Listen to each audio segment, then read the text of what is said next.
Kamu punya masalah apa, minta dalam menghadap sholat ini, maka Allah selesaikan. Mengharap ridha Allah itu jaminan pertamanya. Dalam keadaan berdiri dia minta apa, Allah mengabulkan. Sepanjang itu kebutuhan hidupnya. Boleh dicatat ini ya, 4 posisi dalam sholat itu yang menjadikan doa kita terkabul dengan cepat. Ada 4. Sampai akhir kalau bisa jangan ditinggalkan. Walaupun sifatnya sunnah tapi ditekankan sekali. Sangat ditekankan. Itu untuk menekankan pentingnya doa bagian akhir di situ. Ya bani Adam khudhu zinatakum 'inda kulli masjid. Hai anak cucu Adam, kalau dalam bahasa tafsirnya begini. Jika sudah terdengar panggilan dari masjid-masjid itu, maka persiapkan dan kenakan pakaian terbaikmu.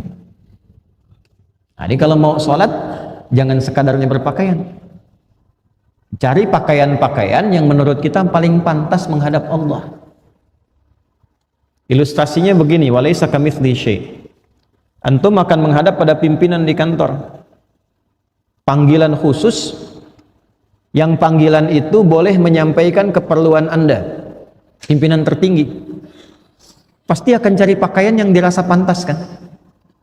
Nah sekarang yang menciptakan pimpinan kita, yang mengatur segalanya, ya penguasa semesta alam memanggil kita, dan panggilan itu bukan sekedar menghadirkan panggilan untuk kedatangan kita, tapi disertai dengan kalimat kamu punya masalah apa, minta dalam menghadap sholat ini, maka Allah selesaikan.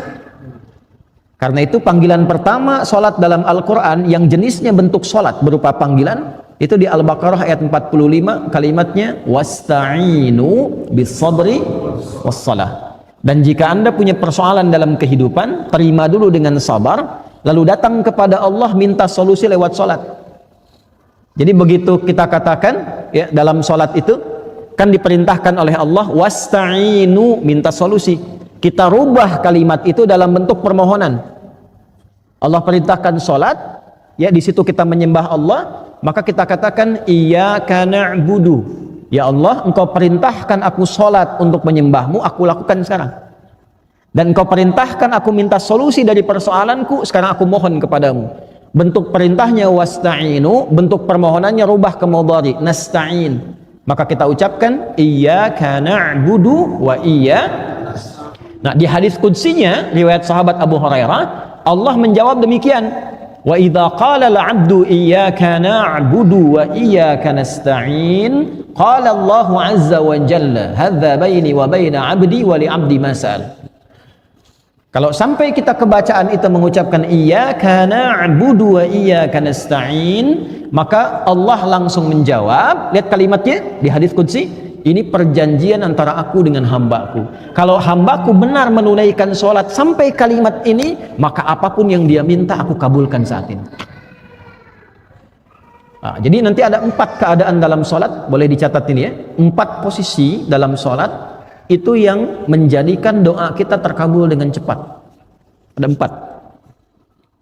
1 saat berdiri, 2 saat ruku', 3 saat sujud, 4 sesaat sebelum salam.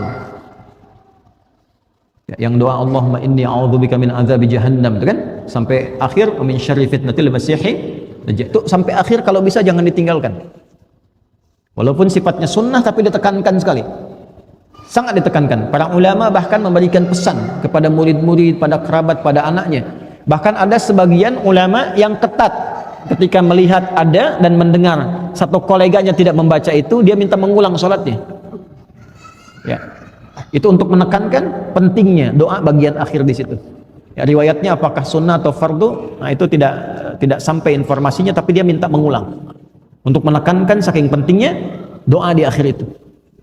Nah dari 4 ini, yang pertama itu kalau benar kita menunaikan adabnya dari mulai akan sholat, kita siapkan lillah, cari pakaian yang bagus, yang paling layak ya, bukan mewah, yang paling pantas untuk kita bisa gunakan dengan niat menghadap Allah dengan benar. Berwudu yang benar. Quran surah ke-5 ayat yang ke-6. Ya ayyuhalladzina amanu idza kuntum ila shalah faghsilu wujuhakum wa aydiyakum ilal marafiq wamsahu ya, biru'usikum wa arjulakum ilal ka'bain. Yang pokok ada 4. Beda antara tayammum dengan wudu. Tayammum nanti masih di ayat yang sama di ujungnya. Kalau tayammum cuma 2. Wajah dengan bagian tangan. Ya. Tapi kalau wudu pokoknya 4, rukunnya 6. Niat 4 yang pokok ini tertib. Yang ke-6. 1 niat, 4 yang pokok, wajah, tangan sampai siku, kepala, kemudian kedua kaki. 4 bagian. 1 tambah 4 5 tambah tertib 6. Jelas? Jadi nggak sama dengan tayammum. Tayammum cuma 2. Kalau airnya sedikit, usahakan yang pokok dulu yang 4. Kalau tidak mampu atau digunakan pada hajat yang lebih besar, baru tayammum. Jelas? Kita wudhu dengan baik, kenakan pakaian yang baik, lalu memulai sholat untuk menghadap Allah dan merasakan kita dipanggil, mungkin panggilan ini panggilan terakhir. Wa annahum ilaihi raji'un. Quran surah 2 ayat 46. Kalau sholatnya seperti itu, mengharap ridha Allah dan punya sifat merasa diawasi Allah, ihsan. An ta'budallaha ka'annaka tarahu fa illam takun tarahu fa innahu yarak. Kalau dia punya adab sholatnya ingin dilihat Allah, bukan ingin dilihat makhluk. Awas. Ingin dilihat makhluk, riya, disebut celaka. Fawailul lil musallin alladzina hum an salatihim sahun alladzina hum yuraun. Ada orang salat ingin dilihat makhluk. Kalau Allah sampaikan itu pasti terjadi. Ya. Imam merasa bagus suara. Dipuji oleh makmum, maghrib dipuji. Begitu isya, setan datang tuh, liukin dikit deh. Ya. Itu awas jangan dikira jadi imam mudah. Ya, antum sholat Jumat nunggu khatib naik misalnya kan. Nah, kalau saat masih belum banyak orang biasa, ketika banyak orang lihat tuh berubah nggak cara takbirnya? Loh, hah? Nah kalau kita bisa jaga adabnya, saya mau ada orang nggak ada orang yang penting Allah ridha, sifat ihsannya masuk, pakaiannya bagus, adab fisik. Taharahnya bagus, menghadapnya bagus, mengharap ridha Allah, itu jaminan pertamanya. Dalam keadaan berdiri dia minta apa, Allah mengabulkan. Sepanjang itu kebutuhan hidupnya. Nah, nanti sanad ilmu untuk jawaban berdiri ini ada di Ali Imran, kalau di Quran ayat 38 sampai 39. Ya, Nabi Zakaria itu minta keturunan, padahal istrinya divonis tidak mungkin punya keturunan secara medis karena maaf monofos dan mandul. Itu mintanya saat berdiri dalam sholat. Nah, ayat 39-nya ketika turun jawaban, fanadathul malaikatu wa huwa qaimun yusalli fil mihrab. Qaimun yusalli, beliau masih berdiri dalam sholatnya yang ditunaikan di mihrabnya, masih berdiri. Jadi antara doa dengan jawaban itu tidak ada jeda, pakai fa, harfu atfin rabitin baina syai'aini bila hudud. Huruf yang merangkai 2 peristiwa tanpa jeda. Peristiwa pertama berdoa, hunalika da'a Zakaria rabbah qala rabbi habli min ladunka dzurriyyatan thayyibah innaka sami'ud du'a. Itu ijazah doa bagi yang ingin diberi keturunan. Bisa dibacakan rakaat pertamanya ayat 38 Ali Imran, rakaat keduanya ayat 39-nya. Bangun malam salat 2 rakaat. Ya, nanti doanya kalau selesai doa bacakan Quran surah 19 Maryam ayat 1 sampai 15. Kalau belum hafal buka mushaf. Amalan hartanya Quran surah 21 ayat 89 sampai 90, rajin sedekah. 3 amalan. Ya, ini dari Quran langsung petunjuknya untuk bisa diizinkan oleh Allah ya dan diberikan kelapangan mendapatkan keturunan. Nah, itu dipanjatkan dalam salat dengan adab, berkahnya dapat. Semakin tinggi ibadahnya, semakin tinggi pendekatannya ke Allah, semakin diangkat. Jadi dengan Allah itu karena Allah Khalik, kita makhluk. Laisa kamitslihi syai', enggak sama sifatnya. Jadi kalau ke Allah itu jangan terlalu ngangkat. Kalau tinggi direndahkan, kalau rendah ditinggikan. Karena itu kenapa saat sholat kita merendah supaya ditinggikan. Itu poinnya. Jelas ya? Itulah sebabnya kenapa Nabi dijamin surga, turun surah Al-Kautsar itu satu-satunya Nabi yang sebelum wafat turun surganya. Rasulullah dengan turunnya surah Al-Kautsar. Kenapa? Salah satunya karena ibadahnya. Coba lihat kesaksian Sayyidah Aisyah itu di Al-Bukhari nomor hadis 1147. Kedatangan tabi'in namanya Abu Salamah bin Abdurrahman tanya bagaimana sholat malamnya Nabi.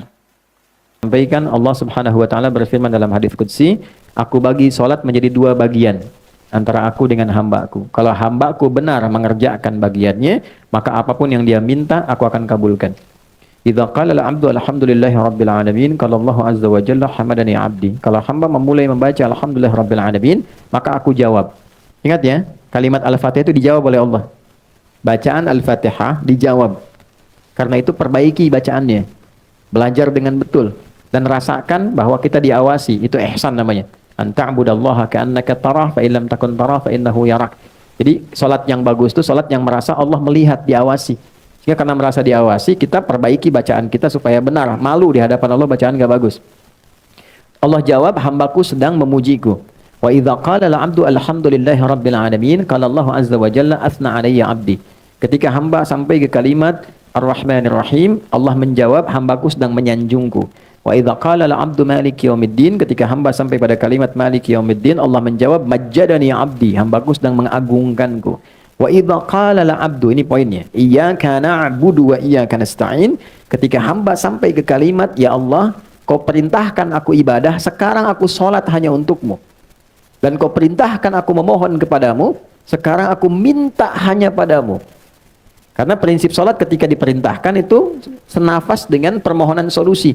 Itu ada di Al-Baqarah ayat 45. Wasta'inu bis-sabri was shalah. Engkau punya masalah, terima dengan sabar, minta tolong lewat salat.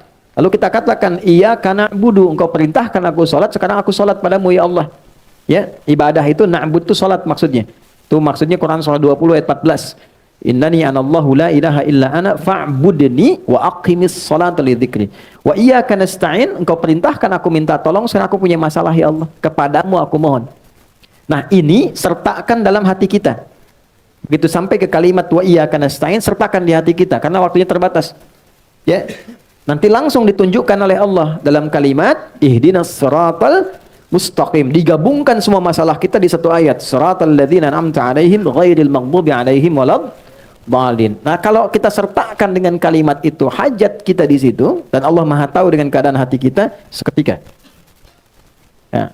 Apa dalil prakteknya? Dalil hadis sudah, dalil kemudian di Qur'annya dengan praktek itu dialami dan dilakukan oleh Nabi Zakaria.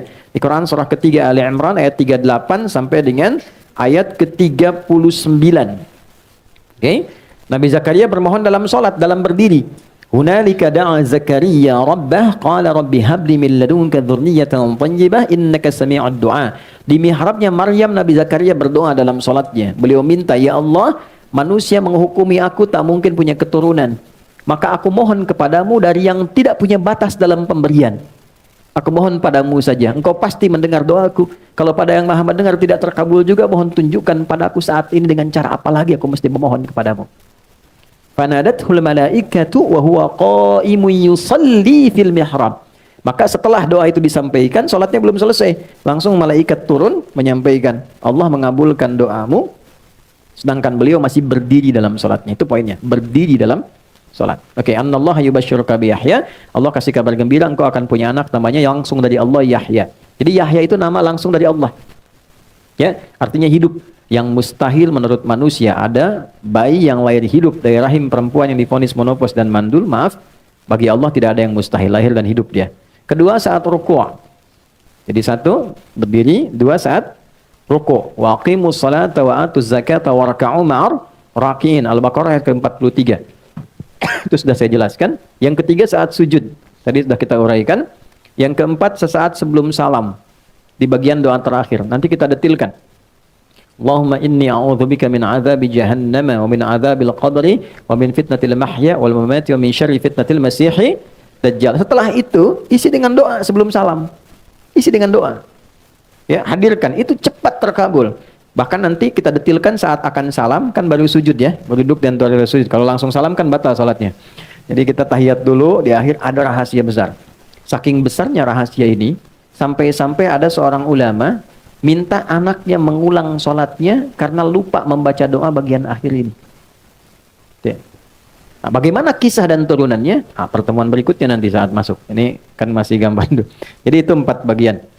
Itu satu. Yang kedua, teknis dari apa yang tadi disampaikan pada poin ini penting juga. Apakah kemudian kita melafazkan ya atau kemudian menghadirkan saja pada diri kita untuk permohonan itu. Saya sudah pernah sampaikan kalau yang dimaksudkan salat fardu ya maka cukup bacakan yang dibimbing oleh Nabi sallallahu alaihi wasallam. Hadirkan permohonan dalam diri kita. Dan tidak boleh membaca Al-Qur'an dalam sujud. Jelas ya? Tidak boleh membaca Al-Qur'an dalam sujud. Kalaupun ingin baca dipahami sebagai bacaan doa, bukan bacaan Qur'annya. Ya, itu dalam salat-salat sunnah. Bukan salat fardu yang sudah detil bacaannya diikat dengan kalimat shallu kama raaitumuni usolli. Kalau salat sunnah lebih fleksibel. Ya, misal dalam salat sunnah pengen baca yang Al-Baqarah ayat terakhir itu, la yukallifullahu nafsan illa wus'aha. Jangan baca dari awal, posisikan sebagai doa bagian tengah. Rabbana la tu'akhidna in nasina aw akhtana sampai ujung misalnya. Tapi jangan baca dari awal dan diposisikan sebagai ayat Quran. Pahami sebagai bagian doa. Karena nggak boleh baca Quran dalam sujud. Jelas? Saya kira itu, Allahu a'lam bissawab.